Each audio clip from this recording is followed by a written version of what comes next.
Happy birthday to you. Happy birthday, dear Brian. Happy birthday to you.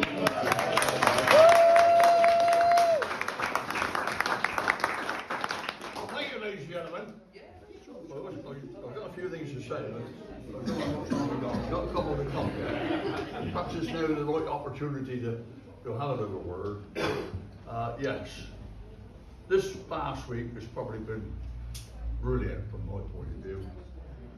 We got the planning permission done on Tuesday at the council meeting, and it was my birthday on Friday. So, but it was tinged with a little bit of sadness, really. We've just lost a valuable friend. He's no longer been involved with Charter Football Club, but he was for a long, long time. He was Colin Dunford, the secretary and treasurer of Charter Football Club. He passed away a couple of weeks ago, but he'd been suffering with pancreas cancer, and he's been very, very ill. And so that put the damper on it a little bit, although he's not been involved with Charter Football Club for a long time. He was a life member, he was a vice president of the county, but that, I lost a great friend in that. But I'm sure Colin would have loved to think that we've got the planning permission.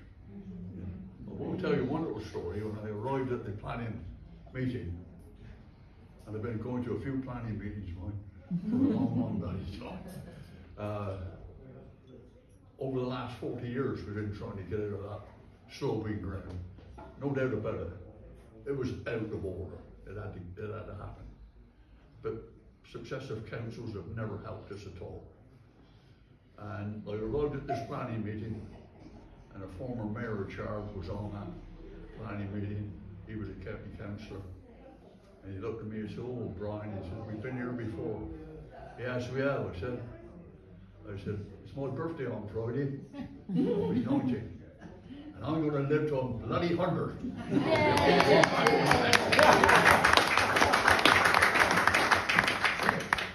"Yeah, I understand. I can't commit at this stage." But he was one who was a former mayor of the town, another former mayor of the town, the chairman of that meeting was a former mayor of the town. At a resolution committee meeting that was taken 4 years ago, all three of them opposed it. So Beery was not a happy fella to think that 4 former mayors of Chard opposed this project for their club. But all three of them supported it this time. And we had a unanimous vote by the councils, so we were chuffed with that, really. Brilliant. But it's going to go through. It's a long time yet. It's got to go to detailed planning and everything like that there. But we've got that step going forward. It's been great. But having said that, let's look at the more joyous things. Let's look at Brian Beery at 90 years. How the bloody hell can one make we can't believe I'm 90. And it all comes down, and I've got a cousin said to me, "It's all down to the genes, bro. It's all down to the genes." And it's not down to whiskey. I don't think it is. I had a birthday on Friday, and that was the first time I drank whiskey for 3 weeks. Wow. I got whiskey at home. I never touch. I only drink with people like you and friends. And that's what you all notice at a convention, don't you? What does that say about Esther? So I'm from that angle. But this cousin of mine was possibly right. Because on my mother's side, I had an uncle who lived to 102. Wow. I had an auntie who lived to 104. She died, and the is that that poor lady had lost her husband in Burma. When she retired, she moved to Weston-super-Mare. We questioned her and said, what are you going to Weston-super-Mare for? Well, she said, because I had 4 days honeymoon in there before my husband was called back in the army and went to Burma. She never had no children. She never got married again. And she appointed me as one of her executors. And another cousin of mine, so the two of us had to deal with her affairs, and he died. Well, she passed away. So I rang my cousin and said, what about Aunt Di? We got to get some money together to put the poor lady for her funeral. I said, because she didn't have a big job, she only had her pension and that. He said, Brian, you don't need to worry, she got 40,000 quid. How the devil did she get 40,000 quid? He said she had her whole widow's pension and never touched it and put it in the Halifax. And she called it blood money. What a terrible thing, what a sad thing. But that's the way things are.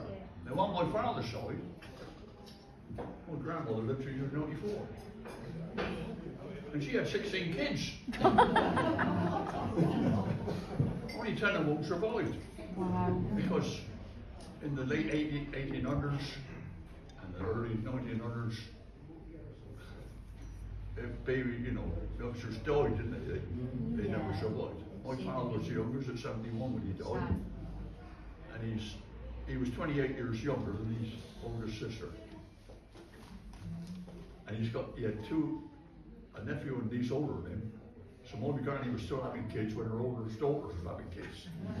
So there, if you think about it, my cousin was possibly right. It probably is in the genes. You don't know that. I've been a lucky chap. I'm lucky. I've got a wife who endured 67 years of married life with me. And put up with all my things that happens at football. You know what it's like. She never even knew anything about football even before we got married. It was football. My son is here, my daughter-in-law is here. My son's now my minder and driver. He's retired. He keeps me on my toes. And he says to me, be careful with that whiskey, Dad. You've only got one kidney. And he's very right today. So that's why I try to temper it. Because if I keep doing it too much, he'll be on with me. He's right really. But it's lovely to come here and speak with people, and I enjoy your company. I've been privileged to be president of this league for now 13 years, I think. I believe I'm one of the oldest and longest serving presidents. I'm not the longest, there's a few back in the age. As I look at the records, are a bit longer than me, but I've been a long time with you. How much longer I can go, I don't know. You don't know that, do you? No. It must depends on what the club's on. They don't Brian Beer to be there anymore. Fair comment. Or who knows what's around the corner? Nobody knows that. Nobody knows that. But it's been a great enjoyment, and I love your company. I'm not going to say any more today. I could stand up here. How do you account for 90 years? Because you can bore people to tears. But I hope you enjoy the day. I enjoyed your company. I enjoyed buying you all a drink. Thank you very much.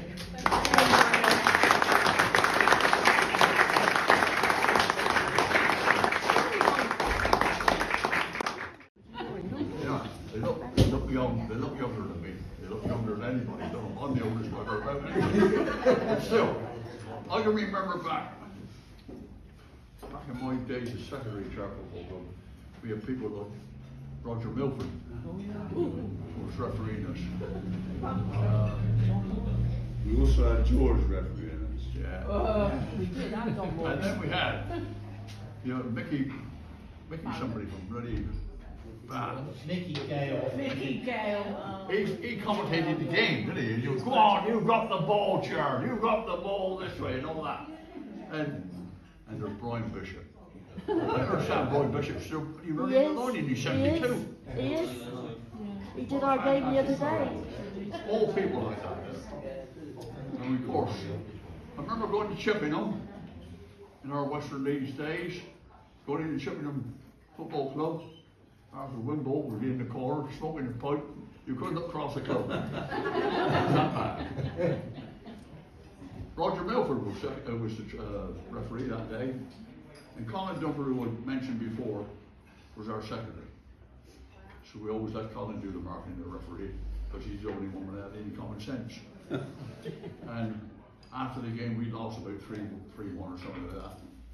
He said, referees were marked 10 out of 10.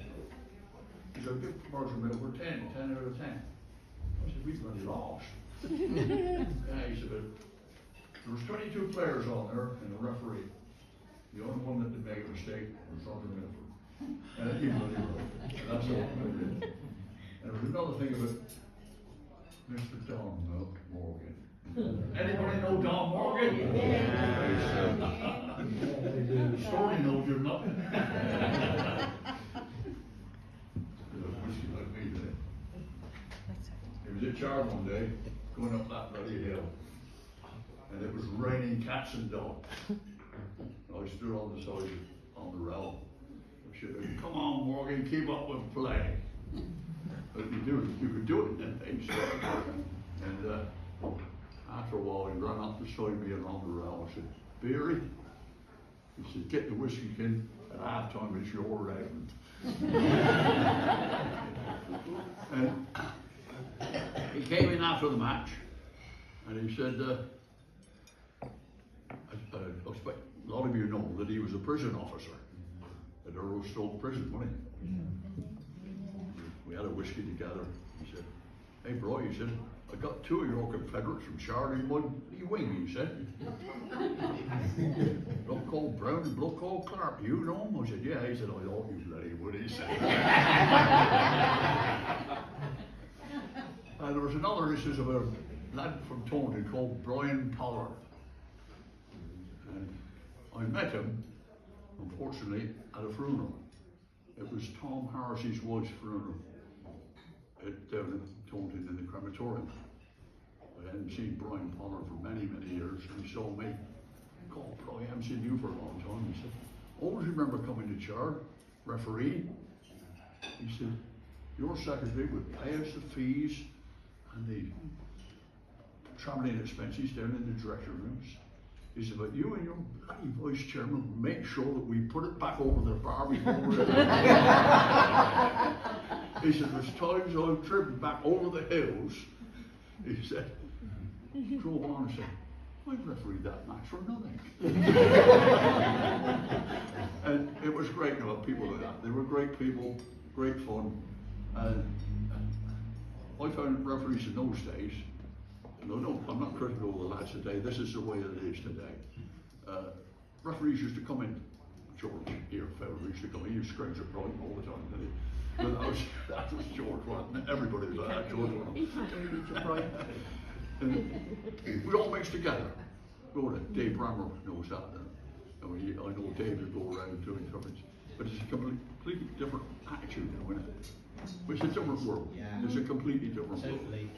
I believe in my day, we had the best things. We had the best things. We're just waiting for some flow, aren't we? I'm really famished. Thank you very much, ladies and gentlemen. I thought you were that just to cheer it up a little bit.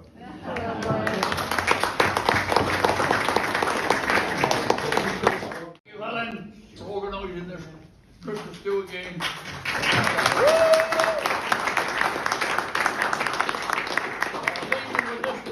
Before I go, I get up each morning and dust myself off. I pick up the paper and read the obits. My name's not there, I know I'm not dead. Go back to bed.